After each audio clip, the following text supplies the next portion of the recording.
I'm Callie Herrera, 25 years old. Until 3 hours ago, I believed family meant never leaving anyone behind. Then watching Gate 42's departure board flash "departed" while holding 4 coffees changed everything. My hands were still, warm from the paper cups when I realized my family's flight to Barcelona had left without me. My father's words from our last argument still echo in my mind. "You think you're too good for this family now, don't you?" What they didn't know was that I had been secretly paying for Daniel's wedding expenses for 6 months, draining my savings to keep our family's reputation intact. But here's what makes this story even more unbelievable. I wasn't accidentally left behind. How do you forgive a family that planned your abandonment while you were buying them coffee? Before we jump back in, tell us where you're tuning in from. And if this story touches you, make sure you're subscribed, because tomorrow I've saved something extra special for you. The morning of our departure started like any other family gathering in the Herrera household, with controlled chaos and the underlying tension that seemed to follow us everywhere. I woke up at 5:30, not because my flight was early, but because I couldn't sleep. I'd been looking forward to this trip for months, our first family vacation in 10 years, and it was meant to celebrate my medical school graduation. I remember standing in my childhood bedroom, looking at the suitcase I'd packed and repacked 3 times. Everything had to be perfect. That was the Herrera way. My mother had drilled it into me since I could walk. We were a family that others looked up to, a family that had standards. My father, Marcelo, was one of the most respected architects in our city. My brother Daniel ran a successful consulting firm. Even Ava, Daniel's wife, came from a family of doctors. And then there was me, the youngest, the one who'd finally made it through medical school after years of everyone wondering if I had what it took. I'd chosen my outfits carefully for Barcelona. Sundresses that looked effortless, but weren't too. Casual. Comfortable walking shoes that still looked stylish. A light jacket for the evenings. I wanted to look like I belonged with them, like I deserved to be there celebrating. Looking back now, I realize how desperately I was trying to earn my place in my own family. The plan was simple. We'd meet at my parents' house at 7, drive to the airport together, and catch our 11:15 flight. I arrived 10 minutes early with a box of pastries from the bakery my mother loved. She was in the kitchen, her silver hair perfectly styled even at that hour, arranging fruit in a bowl she'd probably throw away as soon as we left. "Callie, mija," she said without looking up. "Make sure you have your passport. You know how you get scattered when you're excited." I wasn't scattered. I was the most organized person in our family. I was the one who'd coordinated everyone's schedules for this trip, who'd researched restaurants and museums, who'd made sure everyone had the right adapters for their electronics. But Nina Herrera had a way of making me feel like I was still 12 years old, losing my homework and forgetting my lunch money. "I have everything, Mommy," I said, setting the pastries on the counter, including the printouts of our itinerary for everyone. She smiled then, one of her rare, genuine smiles. "You're so thoughtful, mi amor. Sometimes I think you care more about this family than we deserve." Those words should have warmed me. Instead, they felt like a warning I was too naive to understand. My father appeared in the doorway, checking his watch with the precision of a man who'd built his reputation on being punctual. At 58, Marcelo Herrera still carried himself like the college football player he'd once been. His hair was more gray than black now, but his presence filled every room he entered. "Is everyone ready?" he asked, though it was more of a command than a question. "Daniel and Ava should be here any minute." I nodded, patting my purse to double-check for my passport for the 3rd time. "I have everyone's travel documents in order. Our hotel confirmation, the restaurant reservations for tomorrow night, and—" "Callie," my father interrupted, "you don't need to manage everything. We're perfectly capable adults." The sting was subtle but familiar. In our family, being helpful was expected, but being too helpful made you seem controlling. It was a balance I'd never quite mastered. Daniel and Ava arrived 20 minutes later, which was actually early for Daniel. My brother had always operated on his own timeline, and somehow everyone else was expected to adjust. He bounded through the front door with the easy confidence that had carried him through life, Ava trailing behind with an apologetic smile. Sorry, Daniel called out, though he didn't sound sorry at all. Traffic was insane. Ava caught my eye and mouthed, sorry, again. I'd always liked Ava. She was quiet like me, but in a different way. Where I was quiet because I was trying not to take up too much space, she was quiet because she was observing, taking everything in. She'd married into our family 2 years ago, and I sometimes wondered what she really thought of our dynamics. We should get going, my father said, jangling his keys. I want to be at the airport with plenty of time. The drive to the airport was filled with the kind of chatter that sounds like conversation, but isn't really. Daniel talked about a client. He was trying to land. My mother worried about whether she'd packed enough sunscreen. My father listened to traffic reports on the radio and muttered about construction delays. I sat in the back with Ava, watching the familiar neighborhoods blur past and feeling that mix of excitement and anxiety that came with any family event.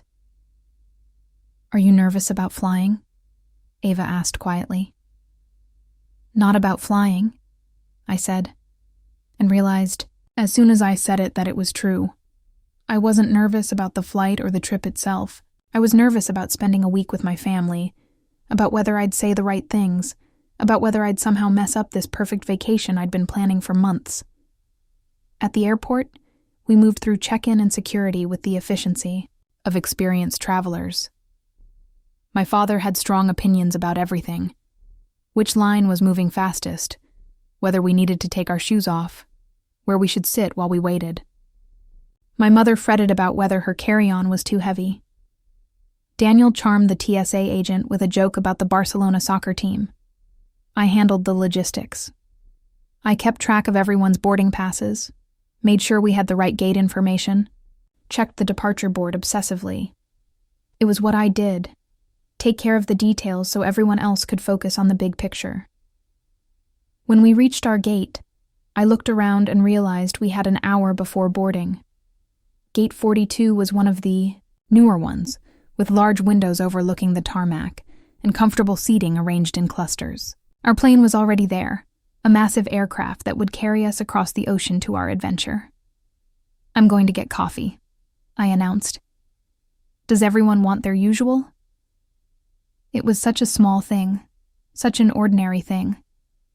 I'd been buying coffee for my family since I was old enough to handle money. My father liked his black, no sugar. My mother wanted a latte with an extra shot. Daniel preferred a cappuccino, and Ava always asked for whatever seasonal flavor they had. That would be wonderful, mija, my mother said, already settling into her seat with a magazine. I made my way through the terminal to the coffee shop, mentally rehearsing the order. 4 drinks, just like always. 4 members of my family, all depending on me to remember exactly how they liked their coffee. It was a small responsibility, but it felt important. It felt like love. The line was longer than I'd expected, and I found myself checking my watch every few minutes. I didn't want to be late getting back. I didn't want to be the reason we missed anything. While I waited, I thought about Barcelona, the museums we'd visit, the tapas we'd share, the photos we'd take. I imagined my father actually relaxing for once, maybe even smiling in pictures. I imagined my mother finding a little shop where she'd buy souvenirs for her friends. I imagined Daniel and Ava holding hands as we walked through Park Güell. I imagined myself feeling like I truly belonged with them. The barista was efficient, and soon I was walking back toward Gate 42 with a cardboard carrier holding 4 cups. The coffee was hot, and I had to be careful not to spill as I navigated through the crowds. I was thinking about how proud my family would be when I handed them their perfect orders, how this small act of service would set the tone for our perfect week together. I was thinking about everything except the possibility that when I returned to Gate 42, My family would be gone. I should have seen the signs. Looking back now, I can identify at least a dozen moments in the weeks leading up to our trip when my family's behavior should have raised red flags. But when you're living inside a situation, when you're so focused on making everything perfect, you miss the obvious things. Like how my father had started asking pointed questions about my new attitude ever since graduation. How my mother would change the subject whenever I brought up specific plans for Barcelona. How Daniel had that look, the one he used to get when he was planning some elaborate prank in high school, whenever the trip came up in conversation. The signs were there, but I was too busy being the good daughter to notice them. 3 weeks before the trip, I'd had dinner with my parents. It was supposed to be a celebration of my graduation, but it felt more like an interrogation. My father kept asking about my internship plans, whether I was getting too big for my britches now that I had my medical degree. My mother nodded along, occasionally interjecting with comments about how important it was to stay humble, to remember where I came from. "You've always been such a good girl, Callie," she'd said over dessert. "So obedient, so eager to please. I hope success doesn't change that about you." At the time, I'd taken it as a compliment. Now I wonder if it was a warning. 2 weeks before the trip, Daniel had made an offhand comment about how I was finally contributing something to the family with my medical degree, when I'd pointed out that I'd been contributing for years, helping with family events, covering expenses when needed, being available whenever anyone needed anything. He'd laughed it off. "Yeah, but now you're actually accomplished," he'd said. "Before this, you were just, Callie. Just Callie." As if being myself wasn't enough. As if all the years I'd spent supporting everyone else's dreams didn't count because I was quiet about it. Because I didn't make a big show of my sacrifices. 1 week before the trip, Ava had tried to warn me. We were at a family barbecue, and she'd pulled me aside while everyone else was arguing about soccer scores. "Callie," she'd said, her voice unusually serious, "I need to tell you something about the trip." But before she could continue, Daniel had called her over to settle some dispute about vacation photos, and the moment was lost. When I'd tried to bring it up later, she'd shaken her head and said it wasn't important, that she'd been overthinking things. I should have pressed her. I should have insisted she tell me what was on her mind. But I was too excited, too focused, on the positive. I was so desperate for this trip to be perfect that I ignored every warning sign, every moment of doubt. The morning of our departure, I'd woken up feeling like everything was finally falling into place. My medical degree was complete. I had a prestigious internship starting in the fall. And now I had this, a week with my family, a chance to celebrate together, an opportunity to show them that all their investment in me had been worthwhile. I'd spent hours preparing for this trip. Not just packing and planning, but emotionally preparing. I'd rehearsed conversations in my head, imagined moments of connection with my parents, pictured myself finally feeling like an equal member of the family rather than the tag-along little sister. I'd even bought new clothes specifically for the trip, outfits that would photograph well, that would show I could keep up with my successful family's lifestyle. I'd researched Barcelona extensively, creating detailed itineraries for each day, making reservations at restaurants I thought everyone would love, booking tours of museums and historical sites. I'd handled every detail because that's what I did. That's what I'd always done. I was the planner, the organizer, the one who made sure everything ran smoothly so everyone else could enjoy themselves. Standing in that coffee line at the airport, balancing 4 cups and checking my watch, I was still thinking like the family caretaker. I was worried about the coffee getting cold, about whether I'd remembered everyone's order correctly, about getting back to the gate in time for pre-boarding. I was thinking about everything, except the possibility that my family had never intended for me to get on that plane. The walk back to gate 42 felt longer than it should have. The terminal was crowded with travelers, and I had to move carefully to avoid spilling the coffee. I remember feeling proud of myself for managing the 4 cups without help, for being efficient and capable. Such a small thing, but it felt like proof that I could handle anything, that I deserved to be traveling with my accomplished family. I was smiling when I rounded the corner toward our gate. I was thinking about how grateful everyone would be, how this small act of service would start our vacation on the right note. I was thinking about the week ahead, about the memories we'd create, about finally feeling like I truly belonged. I was thinking about everything except what I was about to discover. As I approached Gate 42, I noticed the seating area was less crowded than when I'd left. Boarding hadn't started yet, but some passengers had moved closer to the gate. I scanned the familiar cluster of seats where my family had been sitting, expecting to see my father checking his watch, my mother reading her magazine, Daniel and Ava chatting quietly. The seats were empty.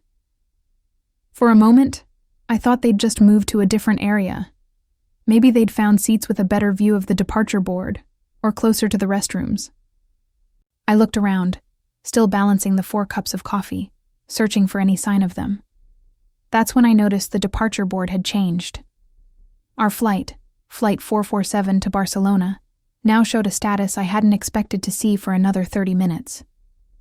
Boarding in progress. My heart started beating faster. They must have started boarding early. My family was probably already in line, wondering where I was with their coffee.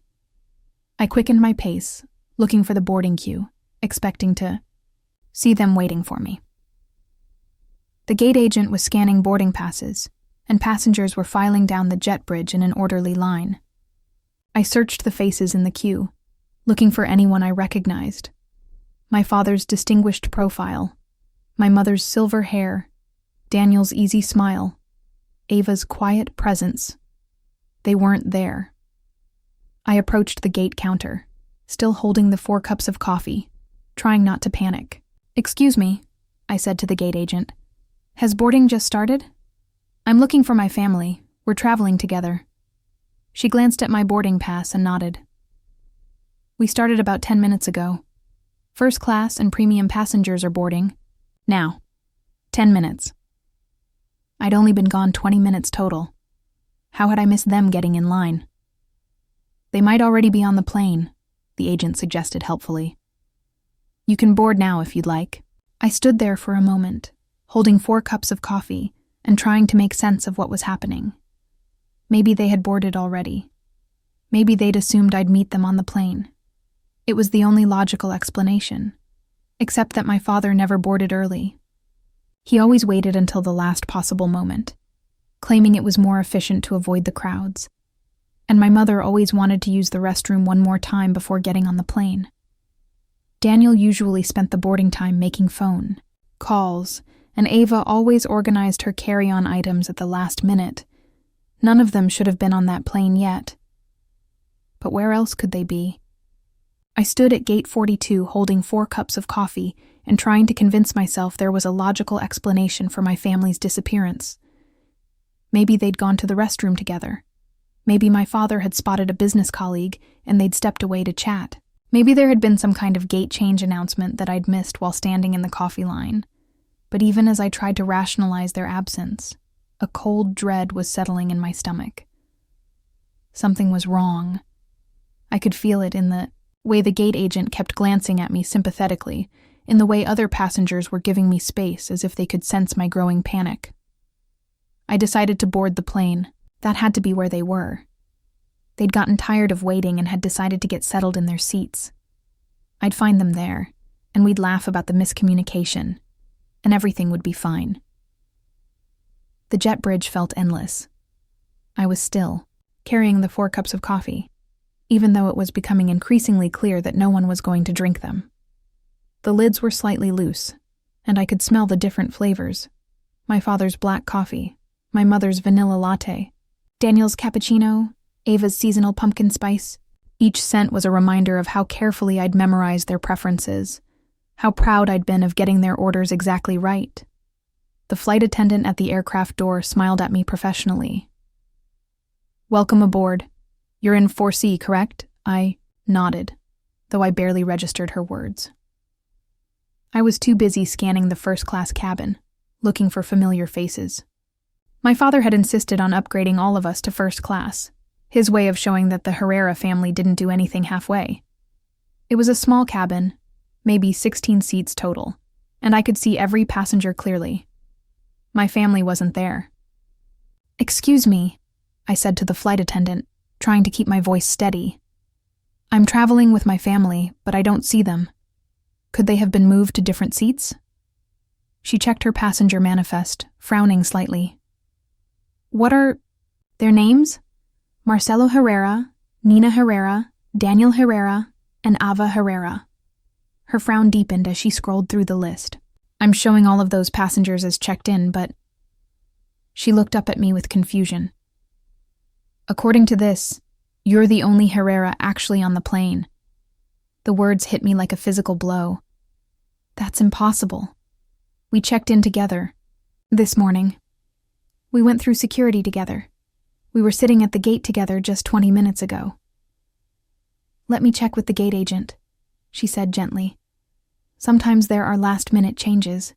I stood in the aisle, blocking other passengers as they tried to board, still clutching those 4 cups of coffee. People were starting to stare, and I could hear the murmur of conversation behind me. The flight attendant returned a few minutes later with the gate agent, a middle-aged woman with kind eyes, and the patient expression of someone who dealt with confused passengers before. "Miss Herrera," she said quietly, "I need to ask you to step aside so other passengers can board. According to our records, your family members checked in this morning but never actually boarded the aircraft. Where are they?" I asked, though I was starting to suspect I didn't want to know the answer. "I don't have that information, but I can tell you that they're not on this flight." The reality of the situation was starting to sink in, but I still couldn't quite believe it. My family had left me. They had actually, deliberately, left me at the airport while they did... What? Where had they gone? "I need to get off the plane," I said suddenly. "Miss, if you deplane now, we can't guarantee you'll be able to reboard. We're about to close the doors." I looked around the first-class cabin one more time, as if my family might somehow materialize in the seats they'd never occupied. Then I looked down at the 4 cups of coffee in my hands. Coffee that was getting cold, coffee that no one was going to drink, coffee that had become a symbol of everything I'd misunderstood about my place in this family. "I need to get off," I repeated. The gate agent nodded and escorted me back up the jet bridge. As we walked, she explained the procedures for rebooking, the fees I might incur, the possibility that there wouldn't be another flight to Barcelona for several days. I barely heard her. I was trying to process what had just happened, trying to understand how I'd gone from excited family vacation mode to abandoned at the airport in the span of 20 minutes. Back at gate 42, I sank into one of the chairs where my family had been sitting earlier. The departure board now showed our flight as departed, and through the large windows, I could see the Barcelona plane pushing back from the gate. In a few hours, that plane would be in Spain, carrying passengers to their European adventures. He should have been carrying me too. I set the 4 cups of coffee on the empty seat next to me and pulled out my phone. There had to be an explanation. There had to be some emergency that had forced them to leave without me. My father would have texted me, or my mother would have called. Someone would have left a message explaining what had happened. I had 17 unread text messages. My heart leaped with relief. Of course. They'd been trying to reach me while I was in the coffee line. There had been some kind of emergency, some last-minute change of plans. I opened my messages, expecting to find frantic explanations and apologies. Instead, I found something that made my blood run cold. The messages weren't to me. They were from a family group chat that I was apparently part of, but that I'd somehow never received notifications for before. The most recent messages were from just 15 minutes ago, while I was standing in line for coffee. Telling and preparing this story took us a lot of time. So if you are enjoying it, subscribe to our channel. It means a lot to us. Now back to the story. Daniel.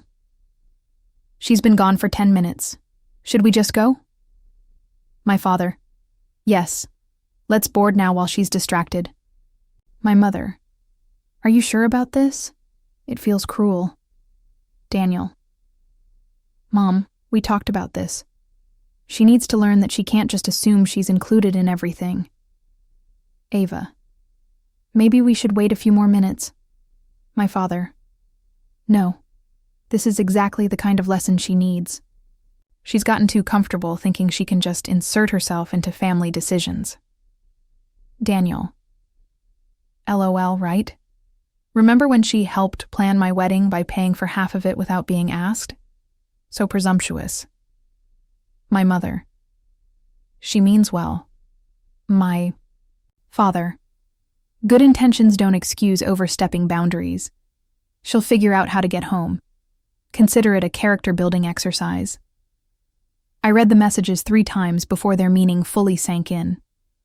This wasn't an emergency. This wasn't a miscommunication or a last-minute change of plans. This was intentional. My family had planned to leave me behind. They had discussed it, decided on it, and executed it while I was buying them coffee, the coffee they'd asked me to get. The coffee that had given them the perfect opportunity to abandon me. I scrolled up through the chat history, looking for earlier messages, trying to understand when this plan had been hatched. What I found was worse than the initial betrayal. The group chat went back weeks, full of conversations about the trip that I'd never been part of, 3 weeks ago. My father complaining about my new attitude since graduation, wondering if I was getting too big for my britches. 2 weeks ago, Daniel suggesting that maybe I needed a reality check about my place in the family. 1 week ago, my mother expressing doubt about whether I was ready for a family vacation, given how presumptuous I'd become. And then, the final nail in the coffin from just 2 days ago. My father. It's decided then. We'll let her think she's coming, then leave her at the airport. A few hours alone will remind her that she's not as indispensable as she thinks she is.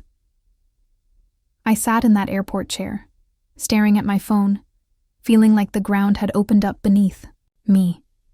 Everything I thought I knew about my family, about my place in their lives, about the love and support I thought we shared. All of it was crumbling around me. The coffee was cold now. I could smell it going bitter in the cups, but I couldn't bring myself to throw it away. It felt like evidence of something, though I wasn't sure what. Evidence of my naivety, maybe. Evidence of how badly I'd misread the situation. My phone buzzed with a new message. For a split second, I hoped it might be an apology, an explanation, someone realizing they'd made a terrible mistake. It was from Daniel. Hope you figure out how to get home, sis. Maybe next time you'll think twice before assuming. You belong everywhere we do. I stared at the message until the words blurred together. Then I did something I'd never done before in my entire relationship with my family. I turned off my phone. I sat in Gate 42 for another hour, watching other planes take off and land, watching other families reunite and say goodbye. I watched a little girl run into her grandmother's arms. I watched a young couple crying as one of them prepared to board a flight. I watched an elderly man being helped to his gate by his adult children, all of them patient and gentle with his slow pace. I watched all these normal family interactions, these moments of love and care and consideration, and I felt like an alien, observing a species I'd never belonged to. Eventually, I forced myself to stand up. I threw away the 4 cups of cold coffee, my father's black coffee, my mother's vanilla latte, Daniel's cappuccino, Ava's pumpkin spice. Each cup felt heavy, in my hands, weighted with the realization that I'd never really known these people at all. I needed to figure out what to do next. I needed to decide whether to try to catch a later flight to Barcelona, or to go home and pretend this had never happened, or to do something else entirely, something that the old Callie, the accommodating Callie, would never have considered. Needed to figure out who I was when I wasn't busy being the person my family expected me to be, But first, I needed to get out of this airport. I needed to go somewhere, anywhere, where I could think clearly, where I could process what had just happened, without the constant reminder of planes taking off for destinations I was supposed to be traveling to. I shouldered my carry-on bag and started walking toward the exit, my footsteps echoing in the terminal corridor. I had no idea where I was going or what I was going to do when I got there. For the first time in my life, I was completely on my own, and terrifying as it was, there was something almost liberating about that realization. I walked through the airport terminal in a daze, my carry-on bag rolling behind me with a rhythmic clicking that seemed to echo my heartbeat. Every step took me further away from Gate 42, further away from the life I thought I was living just 2 hours ago. The terminal was busy with the usual chaos of travelers, but I felt completely disconnected from it all, like I was watching everything through thick glass. I found myself at the International Departures Board, staring up at the destinations blinking, in bright letters. Barcelona was still there, the 11:15 flight now showing "departed" in red. But there were other cities too: London, Paris, Rome, Amsterdam. All those places I'd dreamed of visiting someday, when I had time, when I had money, when my family didn't need me for something else. I'd spent so many years putting my own dreams on hold. During college, I'd skipped the study abroad program because my parents needed help with Daniel's business launch. After college, I'd stayed local for medical school. Instead of pursuing the program in California, I'd really wanted because my mother said she couldn't bear to have me so far away. I'd told myself it was because I was responsible, because I cared about my family, because being needed was the same as being loved. Standing there looking at all those destinations, I realized how small I'd made my world. How I'd convinced myself that being indispensable to my family was more important than discovering who I might be without them. My phone buzzed in my pocket. I'd turned it back on without really thinking about it, some ingrained habit of staying connected. I expected it to be another cruel message from Daniel, or maybe a half-hearted apology from my mother. Instead, it was a text from an unknown number. "Is this Callie Herrera? This is the customer service representative from your airline. We show that you deplaned voluntarily. Are you still planning to travel today?" I stared at the message for a long moment. Was I still planning to travel today? 20 minutes ago, the answer would have been obvious. Of course I was traveling. I was going to Barcelona with my family. We had hotel reservations, restaurant bookings, museum tickets. We had a plan. But now? Now I didn't know what I was planning. I typed back, "What are my options?" The response came quickly. "You can rebook on our next flight to Barcelona, which departs tomorrow at 6:45 p.m. There would be a change fee of $400. Or we can process a full refund, which would take 7-10 business days. $400 to chase after a family that had deliberately abandoned me. Or I could take the refund and go home, tail between my legs, and pretend this had never happened. Neither option felt right. I was about to type a response when another message appeared. "We also have flights departing today to other European destinations if you're interested in alternate travel plans." Alternate travel plans. The phrase stuck in my mind like a song lyric you can't shake. I'd never had alternate plans. I'd always had one plan, the plan that accommodated everyone else's needs and preferences, the plan that made me useful to my family. "What destinations?" I typed back. The list was longer than I'd expected. London, Paris, Amsterdam, Frankfurt, Rome, Lisbon. Each city name felt like a door opening, like a possibility I'd never allowed myself to consider. Lisbon. I'd read about Lisbon once, in a travel magazine in my dentist's office. Golden light and cobblestone streets, trams climbing hills overlooking the ocean, pastel buildings and hidden courtyards. It had seemed like a fairy tale then, too beautiful and foreign for someone like me to actually visit. "How much would it cost to change my ticket to Lisbon?" I asked. "The change fee would be $200, plus the difference in airfare. The next flight to Lisbon departs at 3:30 p.m. today." I checked my watch. It was just past noon. I could make that flight if I decided quickly. But did I want to? Part of me, the old Callie, the responsible Callie, was screaming that this was insane. I didn't speak Portuguese. I didn't know anyone in Lisbon. I had no hotel reservations, no plan, no idea what I would do when I got there. But another part of me, a part I'd been suppressing for so long I'd almost forgotten it existed, was whispering something different. It was saying, "So what? So what if you don't have a plan? So what if you don't know anyone? You're 25 years old. You have a medical degree. You're not helpless. Maybe it's time to find out who you are when you're not busy being what everyone else needs you to be." I thought about my family, probably settling into their first-class seats right now, probably congratulating themselves on teaching me a lesson. I thought about Daniel's smug text, about my father's cold dismissal of my feelings, about my mother's passive participation in this cruelty. I thought about going home to my empty apartment, spending the next week pretending to be sick so I wouldn't have to explain to anyone why I wasn't in Barcelona. I thought about the pity in people's eyes when they eventually found out what had happened.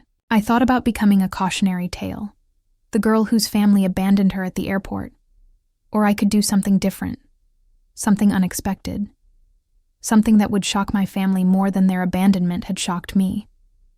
"I'll take the flight to Lisbon," I typed before I could change my mind. The customer service process took almost an hour. There were forms to fill out, credit card charges to process, new boarding passes to generate. While I waited, I found a quiet corner, near a coffee shop, and tried to think practically about what I was doing. I had my passport, thank God for my obsessive preparation. I had my carry-on bag with enough clothes for a week, though they were all chosen for Barcelona's slightly cooler climate. I had my credit cards, though using them would quickly eat into the savings I'd been building up for my internship. Most importantly, I had something I'd never had before: complete freedom to make my own choices. I called my bank to let them know I'd be traveling to Portugal, then spent some time researching Lisbon on my phone. The pictures were even more beautiful than I remembered from that magazine. The city looked like it had been painted in watercolors, all soft yellows and blues, with terracotta roofs tumbling down to the Tagus River. I found a small hotel in the Alfama district that had good reviews and availability for tonight. It wasn't fancy, nothing like the 5-star hotel my father had booked in Barcelona, but it looked charming and affordable. I made a reservation using my own credit card, under my own name, for my own solo adventure. The feeling was terrifying and exhilarating at the same time. My phone rang while I was reading about Portuguese phrases. It was my mother. I stared at her name on the screen for several rings before answering. Part of me wanted to ignore the call entirely, but another part, the part that had been trained for 25 years to always be available when my family needed me, couldn't quite break the habit. "Hello?" I said, trying to keep my voice neutral. "Callie, mija." My mother's voice was strained, guilty. I wanted to check that you're okay." "I'm fine," I said, which was both completely true and completely false. Good. Listen, about what happened." "You mean about how you deliberately abandoned me at the airport while I was buying you coffee?" There was a long pause. "It wasn't... Your father thought... Maybe it would be good for you to have some time to think." "Time? To think about what? About your place in this family? About not being so... presumptuous?" The word hit me like a slap. Presumptuous. For buying them coffee. For planning their trip. For caring about their comfort and happiness. For loving them. "I see," I said quietly. "Callie, don't be dramatic. You can catch another flight tomorrow. Come to Barcelona. We'll work things out." I almost laughed. Even now, even after what they'd done, my mother couldn't quite apologize. She couldn't admit they'd been wrong. She was offering me the chance to come crawling back, to pretend this had never happened. to resume my role as the family servant. "Actually, I have other plans," I said. "What do you mean, other plans?" "I mean, I'm not coming to Barcelona. I'm going somewhere else." "Where?" My mother's voice was sharp with something that might have been concern or might have been annoyance. "Lisbon." "Lisbon? Callie, that's ridiculous. You don't know anyone in Lisbon. You don't speak the language. You can't just go to a foreign country by yourself." "Why not?" Because you're not that kind of person." And there it was. The core belief that had shaped my entire relationship with my family. I wasn't the kind of person who did things independently. I wasn't the kind of person who made bold choices. I wasn't the kind of person who could survive without them. "Maybe I am that kind of person," I said quietly. "Maybe I just never had the chance to find out." "Callie, please, don't do anything foolish. Come home, or come to Barcelona. Don't run off to some strange city just to prove a point." "I'm not trying to prove a point," I said. "I'm trying to figure out who I am when I'm not busy being who you need me to be." "That doesn't make any sense." "It makes perfect sense to me." There was another long pause. When my mother spoke again, her voice had changed. It was cooler, more distant. "Fine, if you want to be stubborn, that's your choice. But don't expect us to come running when you realize you've made a mistake." "I won't," I said. After she hung up, I sat in that airport coffee shop for a long time, processing the conversation. My mother had given me one last chance to fall back into line, to resume my old role, to pretend that being abandoned by my family was somehow my fault. I'd said no. It was the first time in my adult life that I'd said no to my family about something that mattered. It felt terrifying and liberating and completely right. I spent the remaining time before my flight writing in the small journal I'd brought for the Barcelona trip. I'd planned to use it to record memories of museums and restaurants and family, bonding moments. Instead, I found myself writing about this strange day, about the moment my world had shifted on its axis. "I don't know what I'm doing," I wrote. "I don't know if going to Lisbon is brave or stupid or both. But I know that I can't go back to being the person I was this morning. That Callie would have gotten on a plane to Barcelona tomorrow, would have apologized for whatever she'd done wrong, would have spent the week trying to earn back her family's approval. But I don't think I can be that Callie anymore. I don't think I want to be." When they called my flight, I gathered my things and walked to the gate. A different gate this time, a different plane, a different destination. As I handed my boarding pass to the gate agent, I realized my hands weren't shaking anymore. "Going to Lisbon?" she asked with a smile. "Yes," I said, "for the first time." And as I walked down the jet bridge toward my new adventure, I felt something I'd never experienced before. The thrill of being completely, utterly, gloriously on my own. The flight to Lisbon was unlike any travel experience I'd ever had.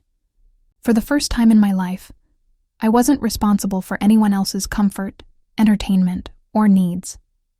I didn't have to make sure my father had his neck pillow positioned correctly, or remind my mother to take her motion sickness medication, or help Daniel organize his carry-on items.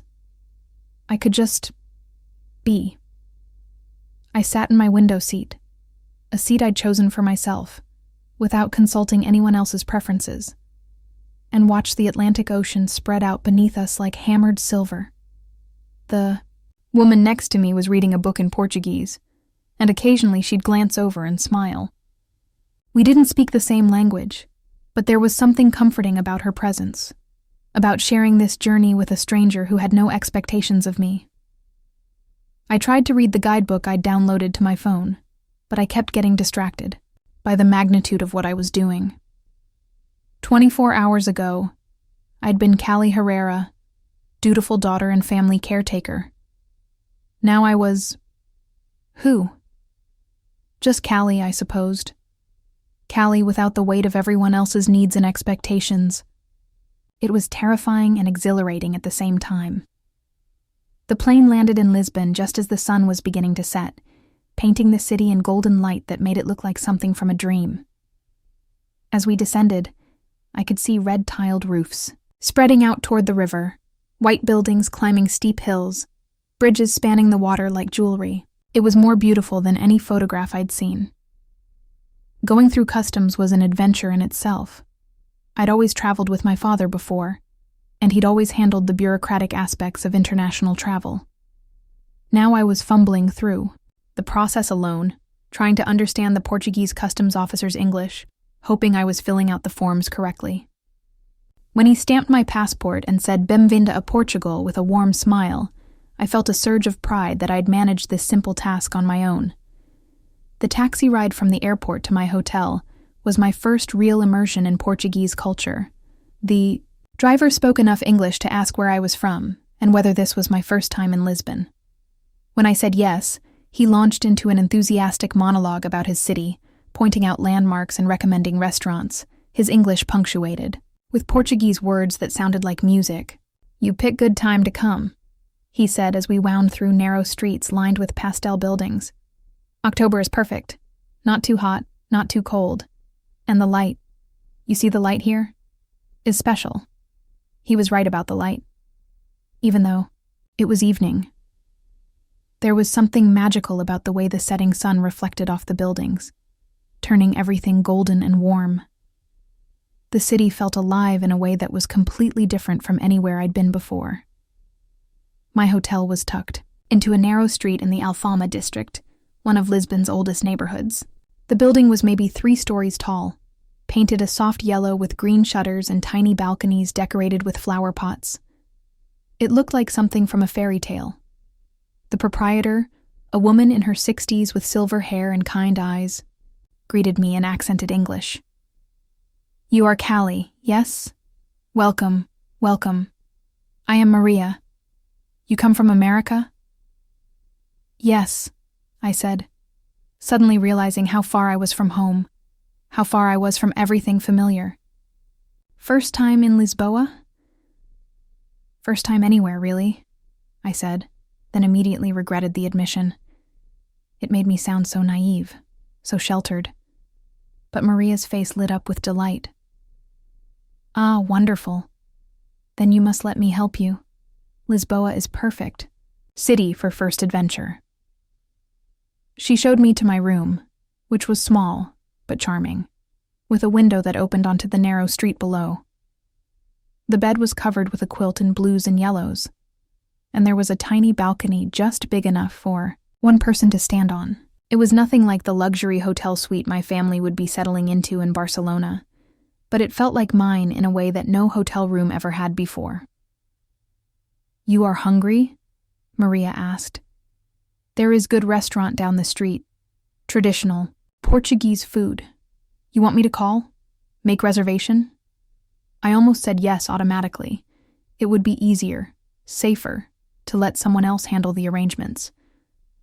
But then I caught myself. I was here to figure out who I could be on my own, not to immediately find new people to take care of me. "Actually, I think I'd like to explore a little first," I said. "Maybe just walk around and see what I find." Maria nodded approvingly. "Very good. This is best way to know a city. But take this." She handed me a small card with the hotel's name and address in Portuguese.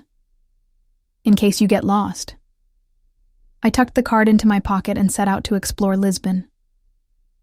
The sun was setting now, and the narrow streets of Alfama were beginning to come alive with evening activity. I could hear music drifting from open windows, the clatter of dishes from restaurant kitchens, conversations in Portuguese that I couldn't understand, but that sounded warm and animated. I wandered without any destination in mind, letting my feet carry me up and down the hilly streets. I passed tiny grocery stores with produce spilling onto the sidewalks, cafes with outdoor seating where people were drinking coffee and wine, shops selling colorful ceramics and textiles. Everything felt foreign and wonderful and completely different from the carefully planned itineraries I was used to. After about an hour of wandering, I found myself in a small square dominated by a church with intricate blue and white tile work.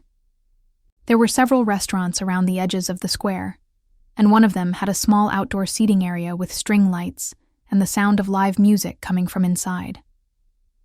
I stood outside for several minutes, working up the courage to go, in alone. I'd never eaten at a restaurant by myself before. In my family, eating was always a social activity, a chance to catch up on everyone's day, to plan the next family event, to discuss Daniel's business or my parents' social calendar. The idea of sitting at a table alone felt both liberating and terrifying. Finally, I pushed open the door and stepped inside. The restaurant was small and cozy, with stone walls and wooden tables covered in checkered tablecloths. Most of the tables were occupied by couples or groups of friends, and for a moment I felt conspicuous and out of place. But then a young man with dark hair and a warm smile approached me. "Boa noite," he said, then switched to English. "Good evening. Table for one?" "Yes," I said, and was surprised by how confident my voice sounded. He led me to a small table near the window and handed me a menu. "You are visiting Lisboa?"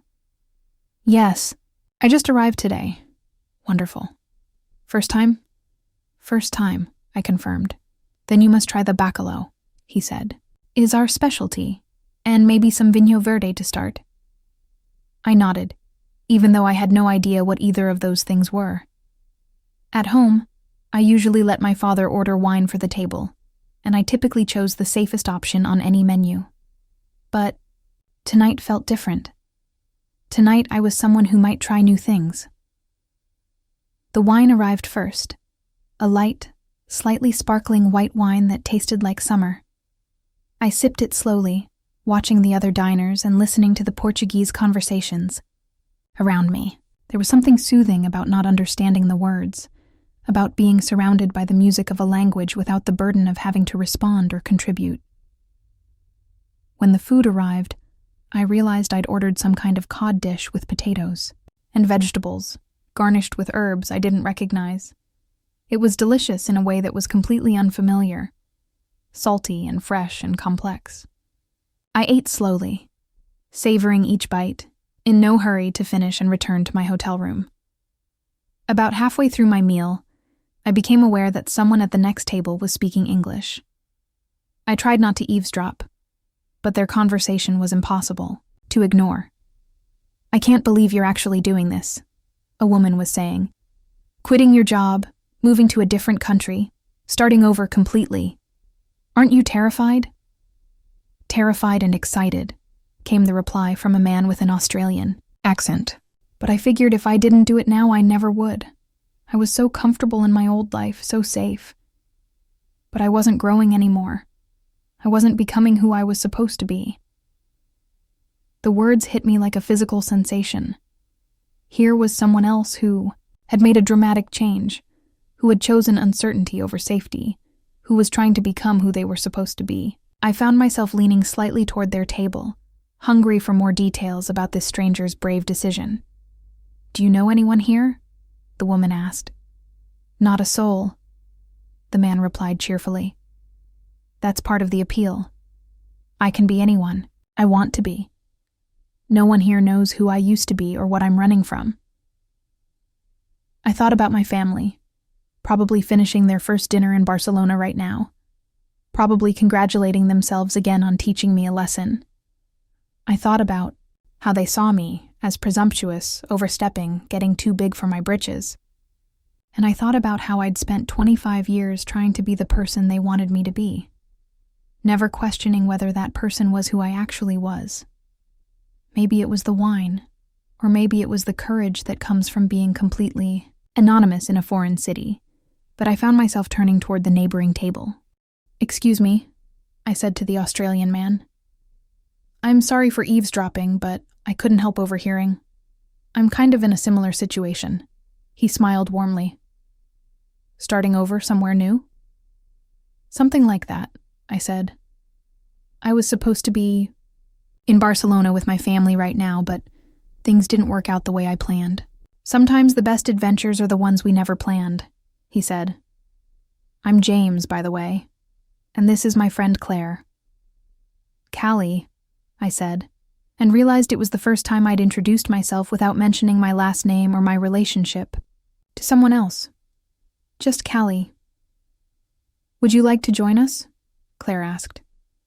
We were just talking about all the things we want to see in Lisbon. I hesitated for a moment. The old Callie would have declined politely, would have finished her meal alone, and returned to her hotel room to call home and check in with everyone.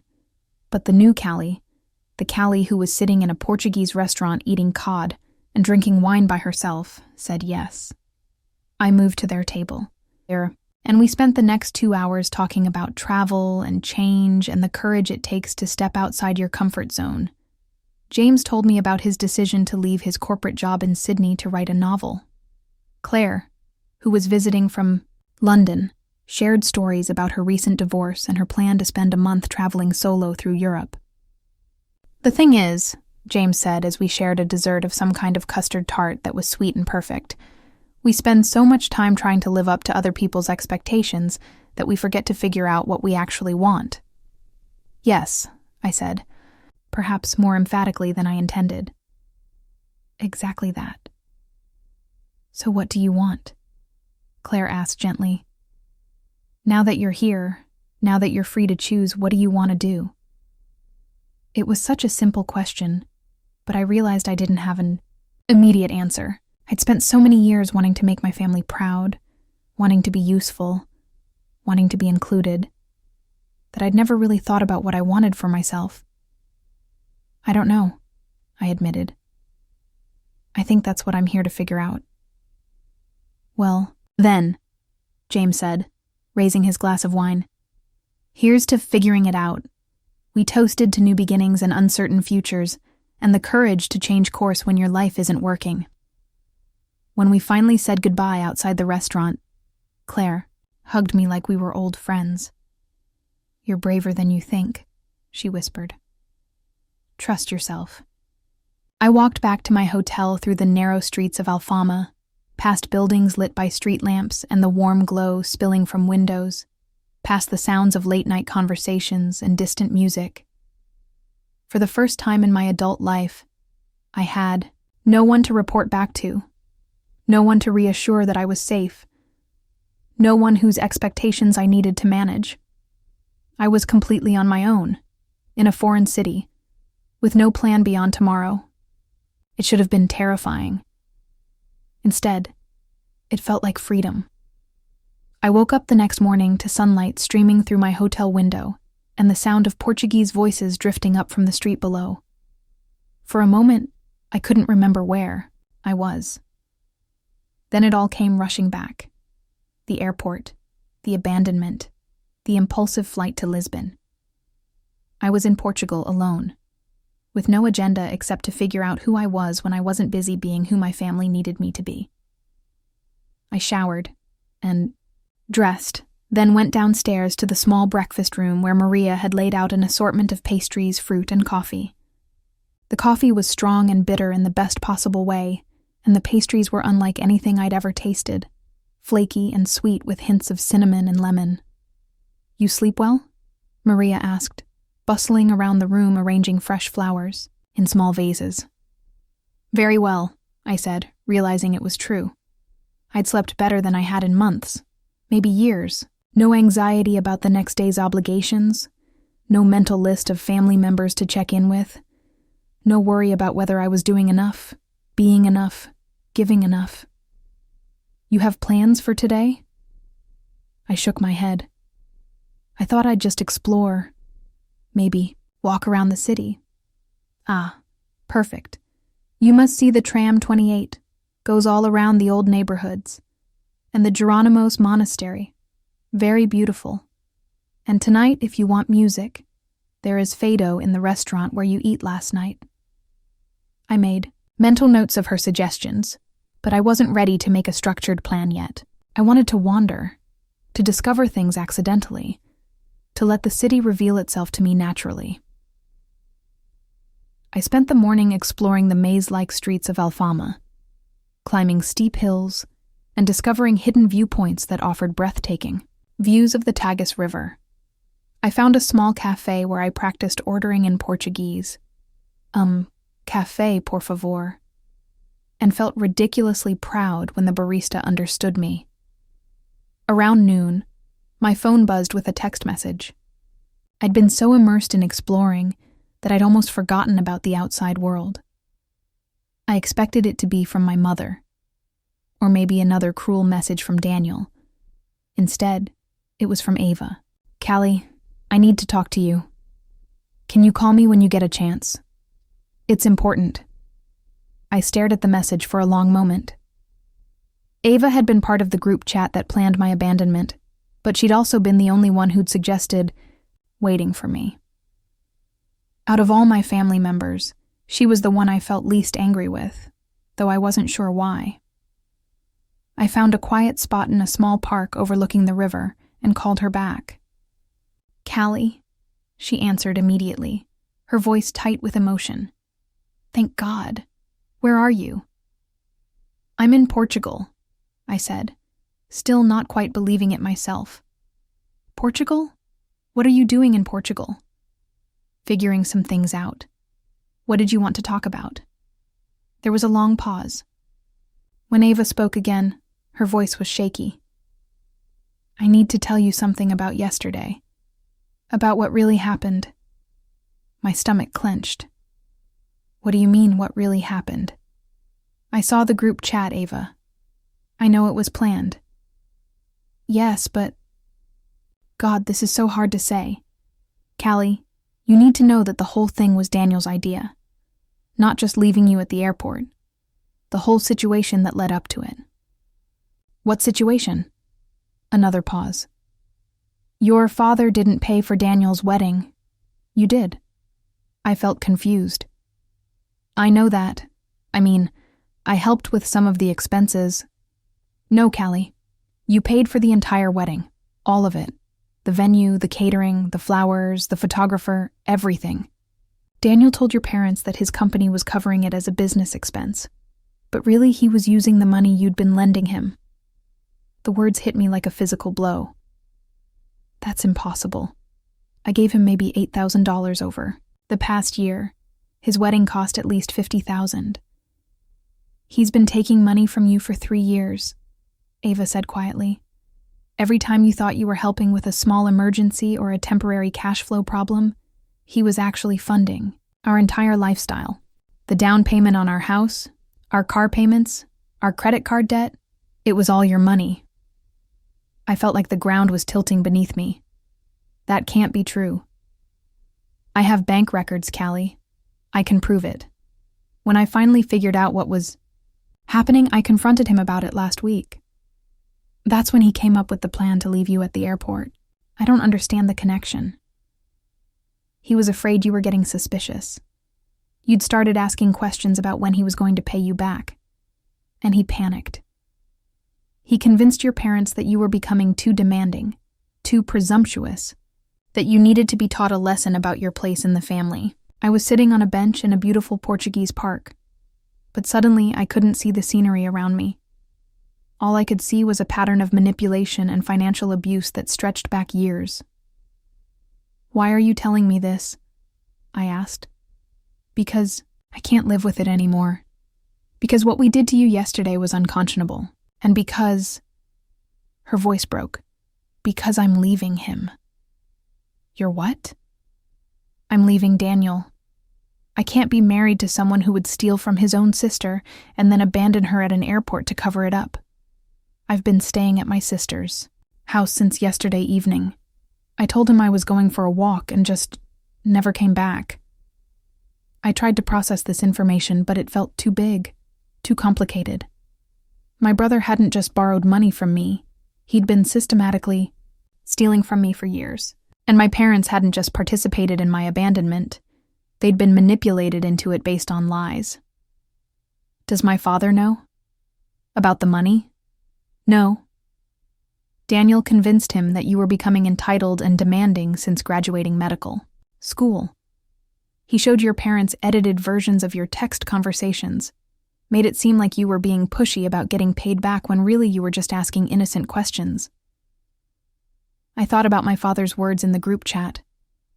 She's gotten too comfortable thinking she can just insert herself into family decisions. I thought about my mother's comment about me being presumptuous.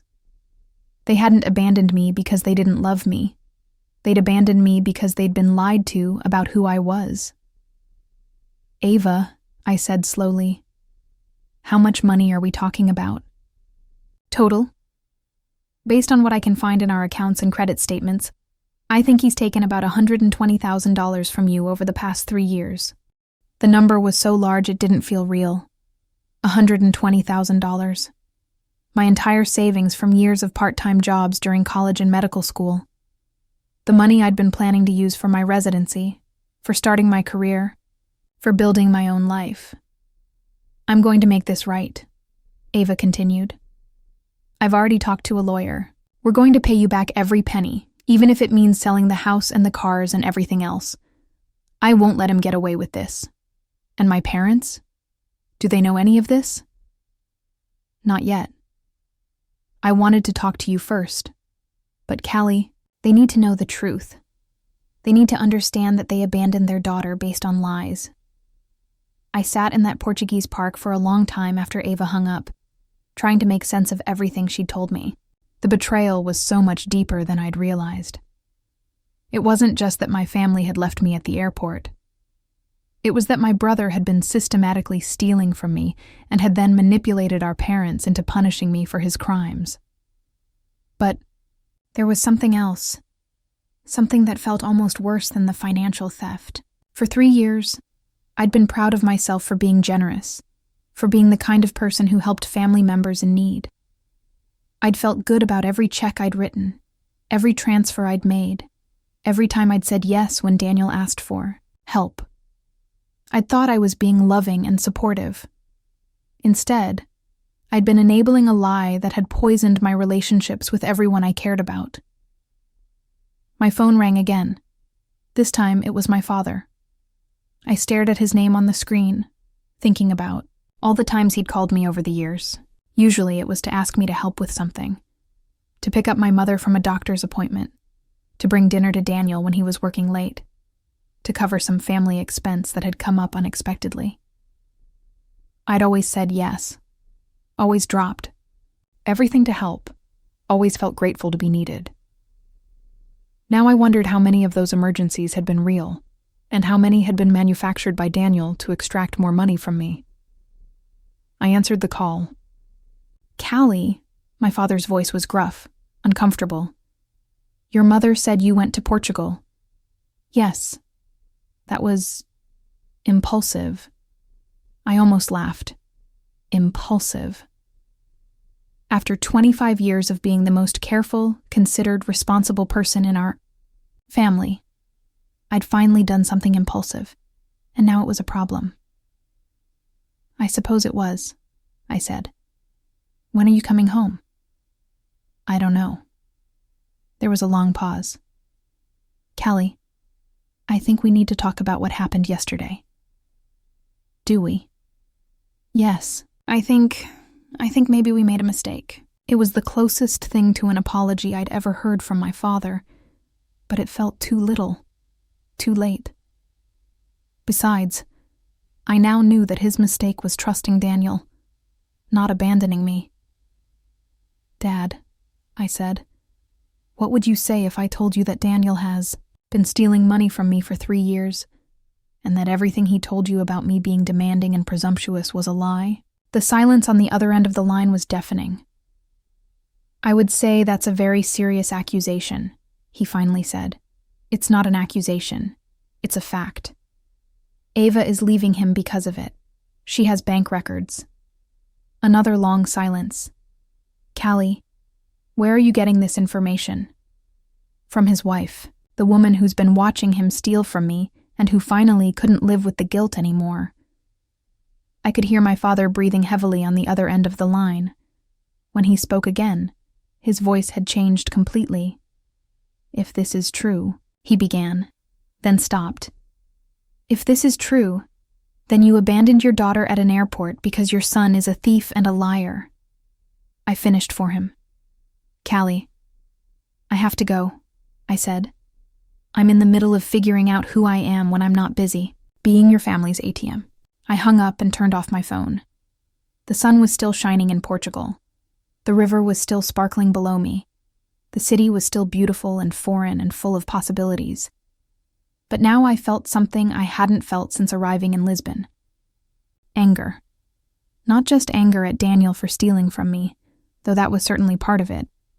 Not just anger at my parents for abandoning me, though that hurt more than I could express.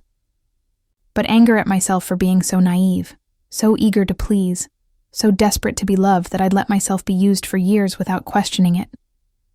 I thought about James's words from the night before. We spend so much time trying to live up to other people's expectations that we forget to figure out what we actually want. For the first time since learning the truth about my brother's theft, I felt something that wasn't anger, or hurt, or confusion. I felt determined. It was time to figure out what I actually wanted. And what I wanted was to stop being the person everyone else expected me to be, and start being the person I actually was, even if I had no idea who that person might be. I spent the rest of that day walking through Lisbon in a kind of shocked daze, processing everything Ava had told me about Daniel's theft and manipulation. The city's beauty felt almost surreal against the backdrop of my crumbling family relationships. Pastel buildings and cobblestone streets seemed to shimmer in the afternoon light, while my entire understanding of the past 3 years rewrote itself in my mind. I found myself at the Miraduro da Senhora do Monte, one of the city's famous viewpoints, as the sun was beginning to set. From this hilltop, I could see all of Lisbon spread out below me. Red rooftops tumbling down toward the Tagus River, the 25th of April bridge stretching across the water, neighborhoods I didn't know the names of, but that looked warm and inviting in the golden hour light. It struck me that 24 hours ago, I'd been planning to see Barcelona with my family. Now I was alone on a hill in Portugal, looking out at a city I'd never imagined visiting, trying to figure out how to rebuild my life after discovering that my brother had been stealing from me for years. The irony wasn't lost on me. I'd spent my entire adult life trying to take care of my family, and it turned out that one of them had been systematically robbing me while convincing the others that I was the problem. My phone had been buzzing with messages all afternoon. My mother, my father, even Daniel himself, though I couldn't bring myself to read his text yet. I'd kept the phone turned off since hanging up on my father, but I knew I couldn't avoid the situation forever. At some point, I was going to have to decide how to respond to what I'd learned, but not tonight. Tonight, I was going to have dinner in Portugal and think about anything except my dysfunctional family. I made my way back to the same restaurant where I'd eaten the night before, partly because the food had been good, but mostly because it felt like returning to a place where I'd started to discover who I might be, without everyone else's expectations weighing me down. The same young man who'd served me the previous evening greeted me with a warm smile. "Ah, you return. How was your first day in Lisboa?" "Educational," I said, which was true in ways I couldn't begin to explain. "And you tried the tram 28 like Maria suggests?" I shook my head. I spent most of the day walking and thinking. "Sometimes, this is best way to see a city," he said, leading me to the same table by the window. Thinking walks are very important. His name was Tomás, I learned, and he was the nephew of the restaurant's owner. He was studying literature at the University of Lisbon, but worked at the restaurant in the evenings to help pay for school. When he discovered I was traveling alone, he seemed genuinely curious rather than pitying. "You are very brave," he said, as he brought me a glass of the same light wine I'd enjoyed the night before. "Most Americans who come here, they travel in groups, always taking pictures, always hurrying to see the next thing on their list." "I don't have a list," I admitted. "This is perfect. Lists are for people who want to visit a place. You want to experience it, yes?" It was such a simple distinction, but it felt profound. I'd been a list person my entire life, making itineraries for family trips, planning everyone's schedules, organizing events down to the smallest detail. But here in Lisbon, I was learning what it felt like to simply experience things as they happened. "Can I ask you something?" I said, as he prepared to return to other tables. "Of course." "What would you do if you discovered that your family had been lying to you about something important for years?" He paused, considering the question seriously. "This is a difficult question. But I think maybe the more important thing is what you do with this information. You can let it make you bitter, or you can use it to become more honest with yourself." "What do you mean?" "Maybe your family was lying to you because you were lying to yourself about what you wanted from them. Maybe they could only treat you badly because you let them treat you badly." His words stung because they felt true. I had let my family treat me badly. I'd made excuses for Daniel's constant financial emergencies. I'd accepted my parents' dismissive comments about my achievements. I'd convinced myself that being needed was the same as being loved, that being useful was the same as being valued. "That's a hard truth," I said. "The best truths usually are." After he left to attend to other customers, I sat with my dinner and thought about his words. Had I been lying to myself? Had I been so desperate to maintain my role as the helpful daughter that I'd ignored obvious signs of manipulation and disrespect? The answer, uncomfortable as it was, seemed to be yes. My phone buzzed insistently in my purse. I'd turned it back on to check the time, and now messages were flooding in. Finally, I gave in and started reading them. My mother. "Callie, your father told me what Ava said. We need to talk. Please call me." My father. "I've been trying to reach Daniel all day. He's not answering his phone. We need to get to the bottom of this." And then, most surprisingly, a message from Daniel himself. "Callie, I know you're upset, but Ava is exaggerating everything. She's having some kind of breakdown. Don't believe everything she's telling you." I stared at that last message for a long time. Even now, even after being caught, Daniel was trying to manipulate the situation. He was trying to paint Ava as unstable rather than taking responsibility for his actions. I scrolled through more messages and found several from Ava, sent throughout the day. "I've been going through our financial records. It's worse than I thought.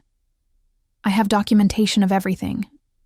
Bank transfers, credit card payments, even some forged checks. Your parents deserve to know the truth. Should I tell them, or do you want to?" "I'm so sorry, Callie. I should have said something years ago."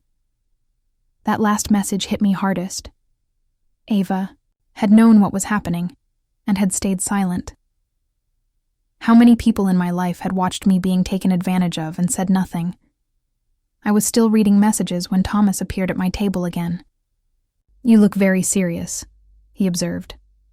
"Bad news from home?" "Complicated news," I said. "My family situation is difficult. You want to talk about it?" Sometimes talking to strangers is easier than talking to people who know you. There was something about his open, genuine interest that made me want to tell him everything. Maybe it was because he was essentially a stranger, or maybe it was because he had no stake in my family drama. But I found myself explaining the whole situation, the abandonment at the airport, the discovery of Daniel's theft, the years of manipulation I'd been too naive to recognize. Tomas listened without interrupting, occasionally nodding or making small sounds of sympathy. When I finished, he was quiet for a moment. "This is very painful," he said finally, "but also maybe very important." "Important how?" "Important because now you know the truth. You cannot go back to pretending everything is fine, but you also cannot move forward until you decide what to do with this knowledge." "What would you do?" "Me? I think I would want to speak to each person directly. Not over phone, not over messages. Face to face. Because this kind of betrayal, it changes everything, but it also creates opportunity. Opportunity for what?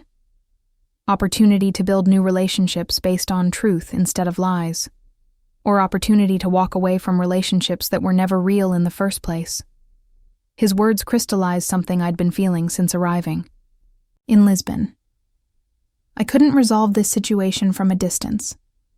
I couldn't rebuild my relationships with my family through text messages and phone calls. If I wanted real answers, if I wanted genuine change, I was going to have to go home and confront everyone directly, but not yet. Not until I was stronger. Not until I was clearer about what I wanted and what I was willing to accept. "How long will you stay in Lisboa?" Thomas asked. "I don't know.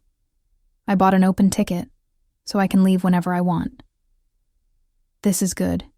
You take the time you need. Lisboa is a good place for thinking."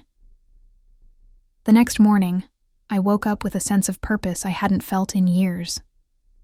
I was going to spend one more day in Lisbon, really exploring it this time, not just wandering around in a daze, and then I was going to go home and deal with my family situation head-on.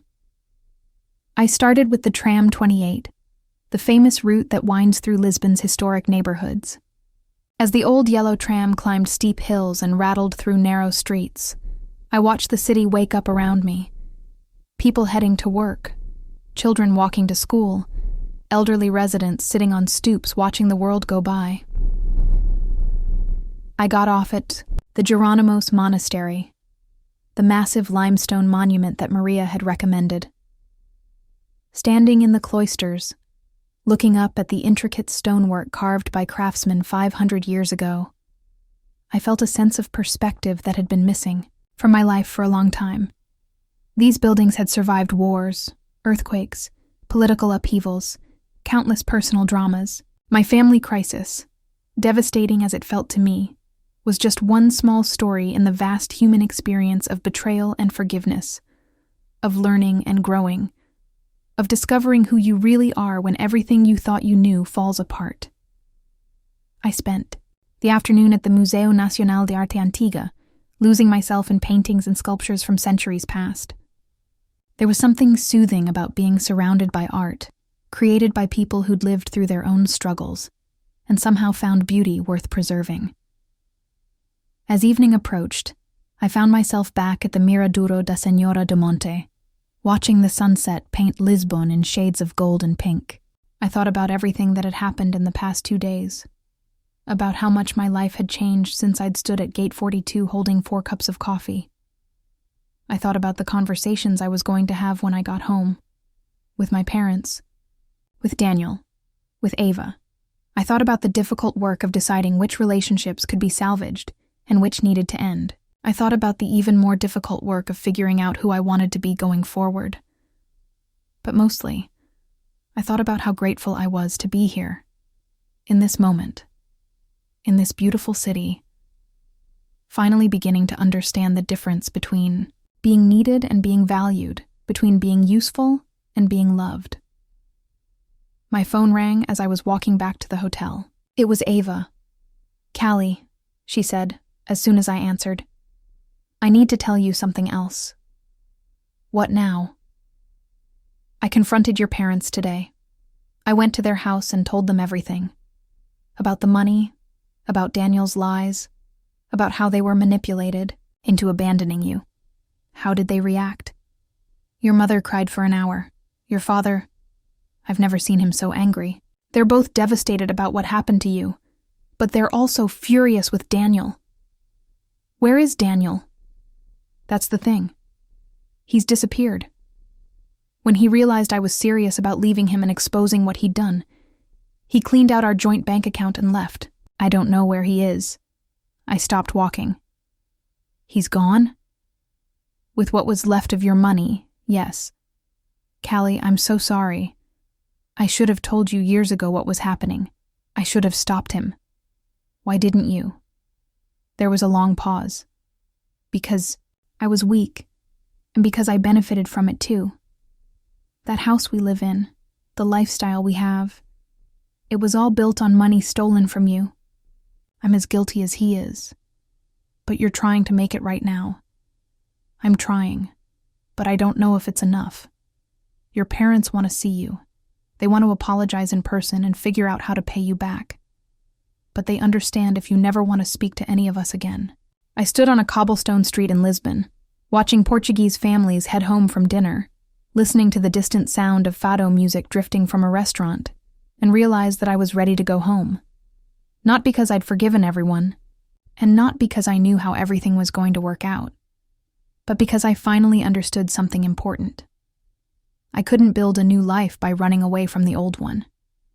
I could only build it by facing the truth about what had happened, and deciding, consciously and deliberately, what I wanted to do next. "Tell my parents I'll be home in 2 days," I said, "and tell them we have a lot to talk about." I flew back to the United States with a clarity I'd never experienced before. The return flight felt completely different from my impulsive journey to Lisbon.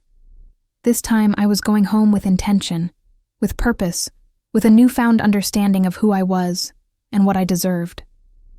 During the long hours over the Atlantic, I wrote in my journal, trying to organize my thoughts for the conversations ahead. I wasn't going home to reconcile with my family or to pretend that everything could go back to the way it was. I was going home to have honest conversations, to set boundaries, and to decide which relationships could be rebuilt on a foundation of truth and respect. The plane landed on a gray Thursday morning, and I took a taxi directly to my parents' house instead of stopping at my apartment first. I wanted to have these conversations while my resolve was still strong, while I could still remember the feeling of standing on that hilltop in Lisbon, finally understanding the difference between being loved and being used. My mother answered the door, and I was shocked by how much older she looked. It had only been 4 days since I'd seen her, but her face was drawn with exhaustion and guilt, her usual composure completely absent. "Callie," she said, and immediately burst into tears. "Mi amor, I'm so sorry. We're so sorry." I stood on the doorstep for a moment, watching my mother cry, feeling the familiar urge to comfort her, to tell her it was okay, to make everything better. But this time, I recognized that urge for what it was: a conditioned response that had kept me trapped in unhealthy patterns for years. "We need to talk," I said simply. She nodded and led me into the living room, where my father was sitting in his usual chair, looking more uncomfortable than I'd ever seen him. Marcelo Herrera was a man who prided himself on being in control of every situation, but today he looked lost. "Callie," he said, standing when I entered the room. "Thank you for coming home." "I didn't come home for you," I said, settling into the chair across from them. "I came home for me, because I need to understand exactly what happened, and I need you both to understand how your actions affected me." My directness seemed to surprise them. The old Callie would have been apologetic, would have tried to smooth over the tension, would have focused on making everyone else comfortable. But the woman who'd spent 4 days in Portugal discovering her own strength wasn't interested in making this easy for anyone. "Where do you want to start?" my father asked. "I want to start with you explaining to me how you could abandon your daughter at an airport without even having a conversation with her about whatever behavior you found problematic." My father winced. "We thought. Daniel said you'd been getting more demanding since graduation, more entitled. He showed us text messages where you seemed to be pressuring him about money." "Did you see the full context of those conversations?" "No," my mother admitted quietly. "He just showed us screenshots." "And it never occurred to either of you to talk to me directly? To ask me about these supposed changes in my behavior?" The silence that followed was answer enough. "We trusted Daniel's judgment," my father said finally. "He said you needed to learn a lesson about humility, about not taking family support for granted." "What family support?" I asked, and I could hear the edge in my voice. "What exactly have you supported me with?" "I put myself through college working 3 jobs. I paid for medical school with loans and scholarships. I've been living on my own since I was 18. What support are you talking about?" We were always here for you," my mother said weakly. "You were here when it was convenient for you. When you needed me to help with something, or when you wanted to show me off to your friends, or when you needed me to take care of some family obligation. But when I needed actual support, emotional support, encouragement, someone to believe in me, where were you?" My parents exchanged glances. I could see them beginning to understand that this conversation was going to be more difficult than they'd expected. "Tell me about the money," I continued. "Ava says Daniel has been taking money from me for 3 years. What do you know about that?" "We know about it now," my father said heavily. "Ava came here Tuesday with bank records, canceled checks, credit card statements. She laid it all out for us." And we were horrified," my mother said. "We had no idea, Callie. We thought Daniel was doing well financially. We thought his business was successful." "His business was successful," I said. "It was successful because I was unknowingly funding it." "We're going to make this right," my father said quickly. "We're going to pay you back every penny, even if we have to mortgage this house to do it." "That's not the point," I said. "The point is that for 3 years, I was being systematically robbed by my brother, and none of you noticed that I was struggling financially. None of you wondered why I never went on vacations, why I drove a 15-year-old car, why I lived in a studio apartment and ate ramen noodles for dinner. You all assumed I was fine because I never complained." "You should have told us you were struggling," my mother said. "Should I have? Would you have listened? Or would you have told me I needed to budget better, work harder, be more responsible?" Another uncomfortable silence. "You want to know what the worst part is?" I continued. "The worst part is that I was proud of helping Daniel. Every time he asked me for money, I felt good about being able to help my family. I felt like I was finally contributing something valuable. And all the time, he was laughing at me behind my back for being such an easy mark." "Callie," my father started. "I'm not done," I said, and he fell silent. "The worst part is that you two enabled this by making me feel like I had to earn my place in this family. You made me feel like I was only valuable when I was useful, only lovable when I was taking care of everyone else's needs. So when Daniel needed money, of course I gave it to him. When you needed help with something, of course I dropped everything to help. Because I was afraid that if I stopped being useful, you'd stop loving me." "That's not true," my mother protested. "We've always loved you." "Have you? Because from where I'm sitting, it looks like you loved the idea of me. The quiet, obedient daughter who never caused problems and always did what she was told. But did you love the real me? Did you even know who the real me was?" "We're learning," my father said quietly. "Are you? Because 4 days ago, you were perfectly willing to humiliate and abandon me based on lies from Daniel. You didn't question his story. You didn't give me a chance to defend myself. You didn't even consider that there might be another side to the situation. We made a terrible mistake," my mother said, tears streaming down her face. "You made a choice," I corrected. "You chose to believe Daniel's version of events because it was easier than dealing with the possibility that your golden child was lying to you." The words hung in the air between us. I could see that I was being harsh, but I wasn't interested in protecting their feelings anymore. They needed to understand the full impact of their actions. "Where is Daniel now?" I asked. "We don't know," my father said. When Ava confronted him with the evidence of what he'd been doing, he cleaned out their bank accounts and disappeared. We've been trying to reach him for 2 days. He took the rest of my money with him? It appears so. Ava estimates he had about $20,000 left in accounts that he had access to. I nodded, oddly unsurprised. Of course Daniel had run, rather than face the consequences of his actions. It was entirely consistent with the person I was beginning to realize he'd always been. "So what now?" I asked. "Now we try to rebuild," my father said. "We try to earn back your trust. We pay you back the money Daniel stole. We work on being the parents you deserved all along." "And if I'm not interested in rebuilding?" The question clearly shocked them. What do you mean? My mother asked. I mean, what if I decide that this family is too toxic for me to be part of? What if I decide that I'm better off on my own? You can't mean that, my father said. I can, and I do. For the first time in my adult life, I've gotten a taste of what it feels like to live without constantly worrying about everyone else's needs and expectations. I've discovered that I can take care of myself, that I can make my own decisions, that I can be happy without your approval. But we're your family, my mother said desperately.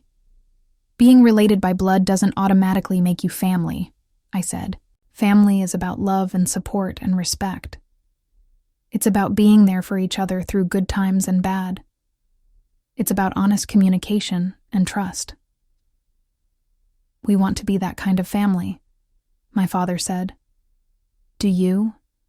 Because that's going to require some major changes from both of you.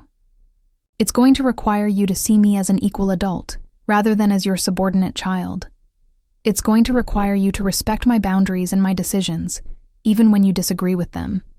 It's going to require you to value my thoughts and feelings as much as you value Daniel's. We can do that, my mother said quickly. Can you? Because I'm not the same person who left for the airport 4 days ago. I'm not going to be the accommodating, self-sacrificing daughter who puts everyone else's needs before her own. I'm not going to be available for every family crisis or emergency. I'm not going to lend anyone money or help plan everyone else's events or take care of problems that aren't mine to solve. What are you saying? My father asked. I'm saying that if you want a relationship with me, it's going to be on new terms. I'm going to prioritize my own life and my own goals. I'm going to make decisions based on what's best for me, not what's most convenient for everyone else. And I'm going to expect to be treated with the same respect and consideration that you've always shown Daniel. That seems fair, my father said, though he looked uncertain. Does it? Because when Daniel made decisions that prioritized his own interests, like taking money from me to fund his lifestyle, you called it being ambitious and entrepreneurial. When I make decisions that prioritize my own interests, you call it being selfish and presumptuous. They didn't have an answer for that. I need you to understand something, I continued. I'm not angry because you made a mistake. I'm angry because you made a choice that revealed how little you actually value me. You chose to humiliate me rather than have an honest conversation. You chose to believe Daniel's lies rather than trust my character. You chose to abandon me rather than deal with whatever problem you thought I represented. We were wrong, my mother said simply. Yes, you were. The question is whether you've learned enough from being wrong to do better in the future. We want to try, my father said. Will you give us that chance? I looked at my parents, really looked at them, for the first time in years. They looked older, more fragile, more human than they had when I was growing up. They weren't the infallible authority figures I'd spent my childhood trying to please. They were just people, flawed and complicated and capable of making terrible mistakes. I'll give you a chance, I said finally. But it's going to be one chance, and it's going to be on my terms. If you can't respect my boundaries, if you can't treat me as an equal, if you can't support my decisions even when they're not what you would choose for me, then we're done. What do you need from us? My mother asked. I need you to take full responsibility for what happened, without making excuses or blaming anyone else. I need you to understand that this wasn't just a misunderstanding or a miscommunication. It was a betrayal that damaged our relationship in ways that may not be repairable. We understand, my father said. Do you? Because I also need you to understand that forgiveness isn't the same as forgetting. I may eventually forgive you for what you did, but I'm never going to forget it. It's going to change how I approach our relationship going forward. We understand, my mother repeated, and I need you to accept that I may decide to have limited contact with you while I figure out what kind of relationship I want to have. I may not come to family gatherings for a while. I may not call as often. I may not be available when you need help with things. That's not punishment. It's self-protection. How limited? My father asked. I don't know yet, I'm still figuring that out." We sat in silence for several minutes, all of us processing the weight of what had been said. Finally, my mother spoke. "What? About Daniel? If he comes back, if he tries to contact you?" "Daniel and I are done," I said without hesitation. "There's no coming back from what he did. He's not just a thief. He's a manipulator who turned you against me to cover up his crimes.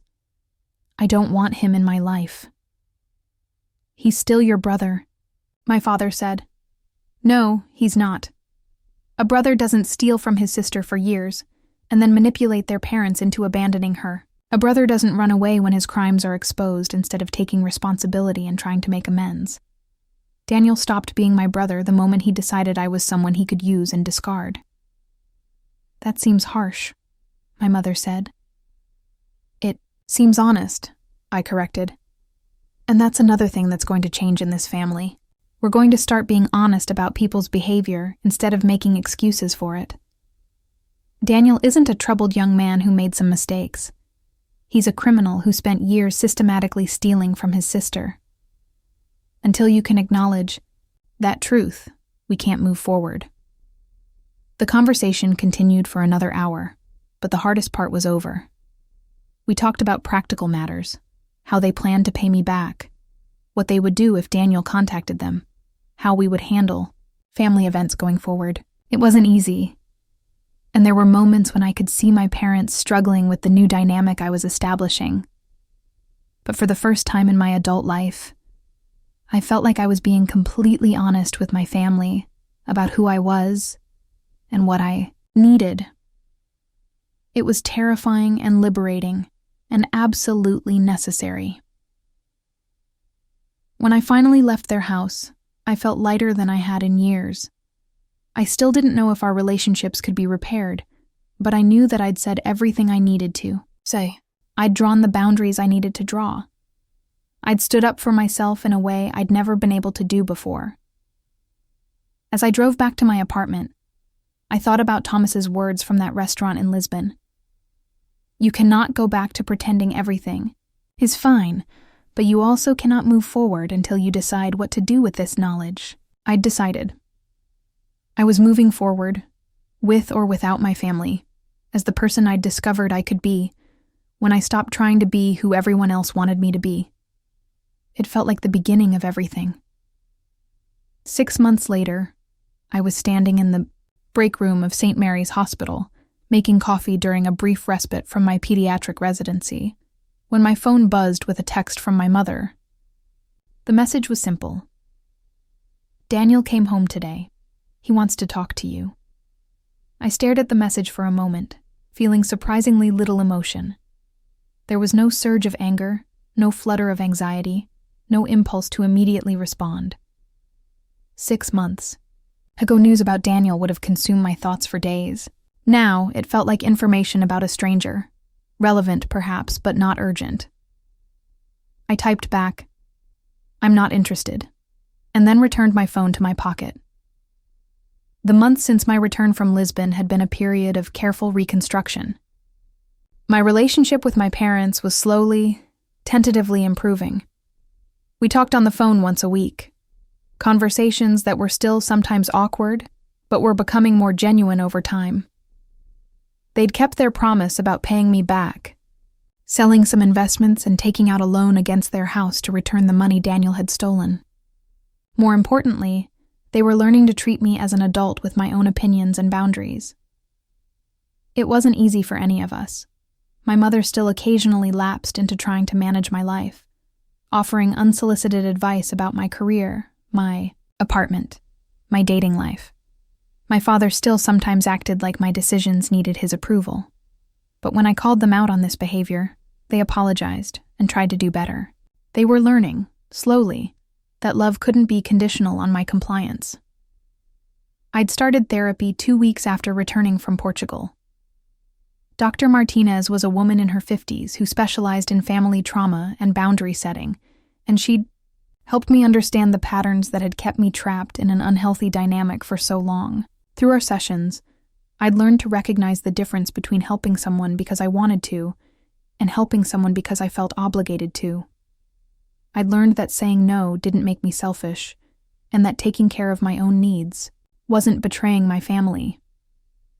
Most importantly, I'd learned that my worth wasn't determined by how useful I was to other people. My residency was challenging but fulfilling in ways I hadn't expected. Working with children and their families, I found myself drawing on lessons I'd learned about communication and boundaries. When parents tried to manipulate me into bending rules or making exceptions, I stood firm. When colleagues attempted to dump their responsibilities on me because I was so reliable, I declined politely, but clearly. I'd also started dating, though cautiously. Dr. Martinez had helped me understand that my previous relationships had followed the same pattern as my family dynamics. I'd been attracted to people who needed me to take care of them, who saw my helpfulness as my primary value. Now I was learning to look for partners who appreciated my accomplishments, my intelligence, my humor, not just my willingness to solve their problems. 3 months ago, I'd met James at a coffee shop near the hospital. Not the James from Lisbon. James was a high school teacher who'd struck up a conversation when he noticed I was reading a book about pediatric medicine. He was kind and funny, and seemed genuinely interested in my thoughts about everything from hospital politics to Portuguese culture. When he asked me out, I said yes, but I also told him clearly that I was still figuring out how to be in healthy relationships. Good, he'd said with a smile. I'd rather date someone who's working on themselves than someone who thinks they've got it all figured out. Our relationship was progressing slowly but steadily. James didn't need me to fix his problems or manage his emotions. He had his own apartment, his own career, his own friends. He wanted to share his life with me, not have me take over his life. It was a completely different dynamic than I'd ever experienced, and I was still learning how to navigate it. Ava and I had stayed in touch, though our relationship was complicated by everything that had happened. She'd followed through on her, promised to divorce Daniel, and had moved back to her hometown to start over. She called me every few weeks, partly to update me on the legal proceedings, but mostly, I thought, because she needed someone who understood the complexity of loving, someone who'd turned out to be completely different than who you thought they were. I keep wondering how I missed the signs, she'd said during our most recent conversation.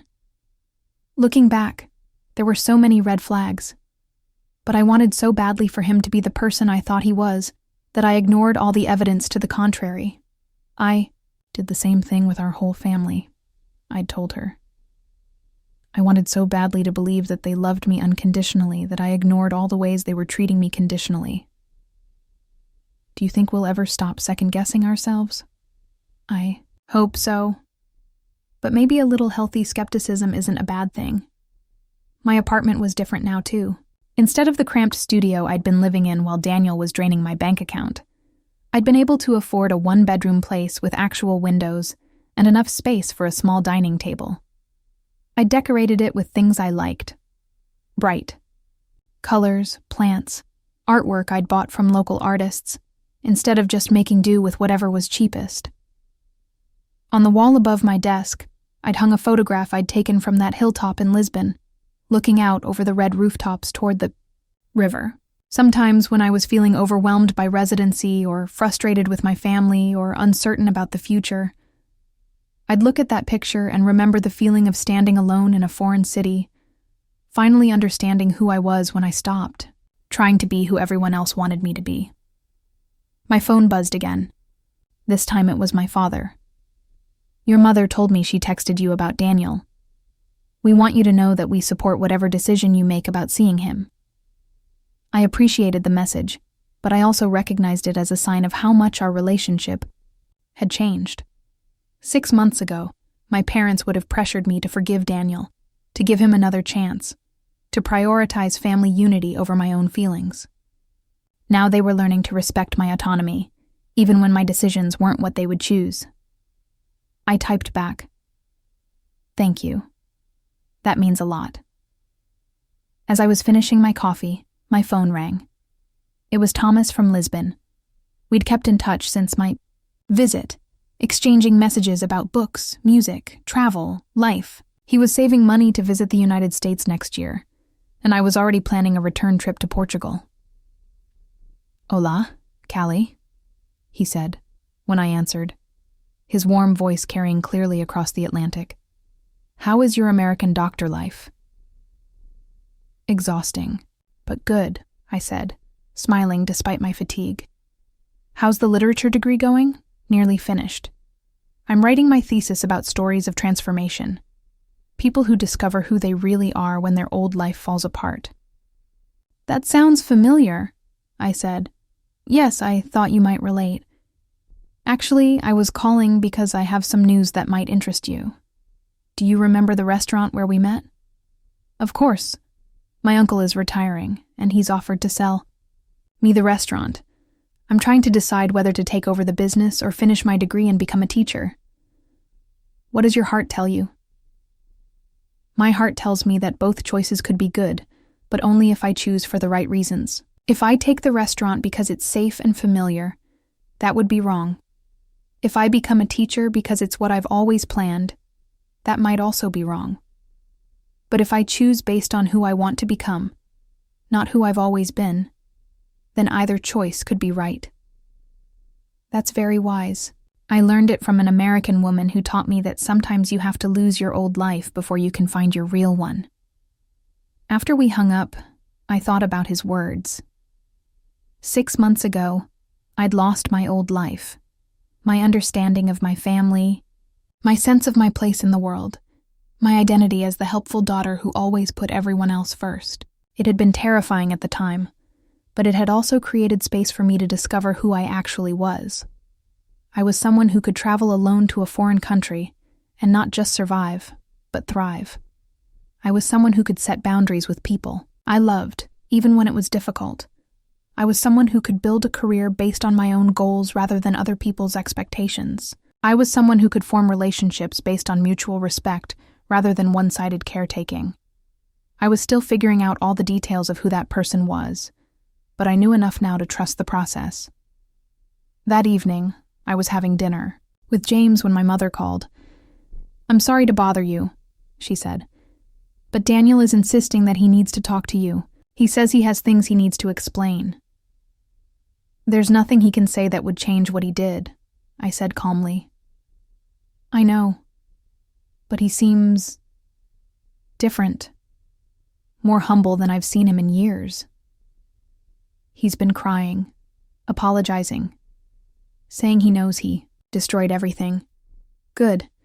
He should feel bad about what he did, but that doesn't mean I need to make him feel better by listening to his apologies. I understand. I wanted you to know that if you ever decide you want to hear what he has to say, we would support that decision too. I appreciate that, Mom. But right now, I'm focused on building the life I want, not relitigating the past." "You sound happy," she said, and there was something wistful in her voice. "I am happy. Happier than I've been in a long time." "I'm glad. That's all I've ever really wanted for you." "Is it?" "Because for most of my life, it seemed like what you wanted was for me to make everyone else happy." There was a pause. "You're right. I wanted you to be happy, but I also wanted you to keep the peace, to take care of everyone, to be the glue that held our family together. I see now how unfair that was." "It's okay, Mom. We're all learning." After dinner, James and I walked along the river that ran through our city, talking about our days, our plans for the weekend, the book he was reading to his students. It was the kind of simple, comfortable conversation I'd never known I wanted, too. People sharing their lives without drama or crisis or anyone needing to be rescued. "Can I ask you something?" James said as we sat on a bench overlooking the water. "Sure. Do you ever regret what happened with your family? I mean, I know it was painful, but do you ever wish it hadn't happened?" I thought about the question seriously. I regret the pain it caused everyone. I regret the years I spent being manipulated and not recognizing it. I regret that Daniel chose to handle his problems by hurting me. But do I regret the wake-up call? Do I regret finally understanding what healthy relationships look like? Do I regret learning to value myself? And no, I don't regret any of that.